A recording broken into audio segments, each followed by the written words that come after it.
Gregor জন Berkeley পরিচয়ে নিউজিল্যান্ডের একজন ক্রীড়া সংগঠক, কিন্তু ক্রিকেট বিশ্বে তার পরিচয় নিউজিল্যান্ড ক্রিকেট এবং আইসিসির চেয়ারম্যান হিসেবে। 2016 থেকে 20 ছিলেন নিজ দেশের ক্রিকেটের প্রধান কর্তা। পরে 24শে নভেম্বর 2020 সালে নেন ক্রিকেটের নিয়ন্ত্রক সংস্থার দায়িত্ব। এবার সেটাও তিনি ছেড়ে দিলেন। এই ডিসেম্বরের 1 তারিখে শেষ হলো 4 বছরের বর্ণাঢ্য অধ্যায়।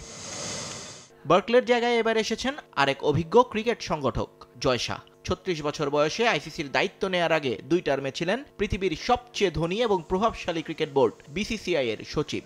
জয় শাহর এই অন্তর্ভুক্তি ক্রিকেটে ভারতের আধিপত্য আরও বাড়াবে বলে আশঙ্কা সদস্য দেশগুলোর, যার মূল কারণ ভারতের বিজ্ঞাপনের বাজার। হিসেব বলছে আইসিসির উপার্জনের 90% অর্থই যোগান দেয় ভারত। তাই আইসিসিতে তাদের ক্ষমতা এবং প্রভাব অন্য যে কারোর চেয়ে বেশি।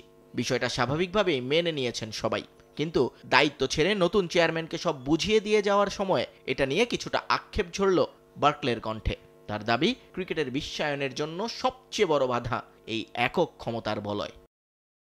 আমি ক্রিকেটকে যেভাবে রেখে যাচ্ছি তা জয়কে সামনের দিকে এগিয়ে নিতে আরও সাহায্য করবে। তবে সে যদি সবকিছু আগের মতোই ভারতের দখলে নিয়ে যেতে চায় তাহলে সেটা ইতিবাচক হবে না। কিন্তু আমার বিশ্বাস সে ক্রিকেটকে সামনের দিকে এগিয়ে নিয়ে যাবে, পাশাপাশি এই খেলাটাকে একক ক্ষমতা এবং প্রভাব মুক্ত রাখবে। অলিম্পিকে ক্রিকেটের অন্তর্ভুক্তি এটা বিশাল বিষয়, তবে সেটা তখনই সফল হবে যখন আপনি আরও দেশকে এখানে যুক্ত করতে পারবেন। 12টি এলিট, বাকিরা সহযোগী, এই চিন্তা থেকে এখন বের হয়ে আসা উচিত।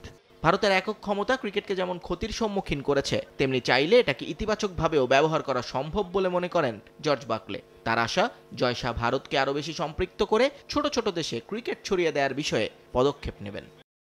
ভারত চাইলে ক্রিকেটকে আরও বিকশিত করতে সাহায্য করতে পারে। কম ট্যাক্স এবং কম খরচে বিভিন্ন বাণিজ্যিক কার্যক্রম যদি হাতে নেওয়া যায় এবং ছোট ছোট ক্রিকেট দেশগুলোকে যদি সেখানে অন্তর্ভুক্ত করা সম্ভব হয়, তাহলে ক্রিকেটের জন্য আরও ভালো হবে। ক্রিকেটের নতুন বাজার তৈরিতেও যা কাজে লাগবে।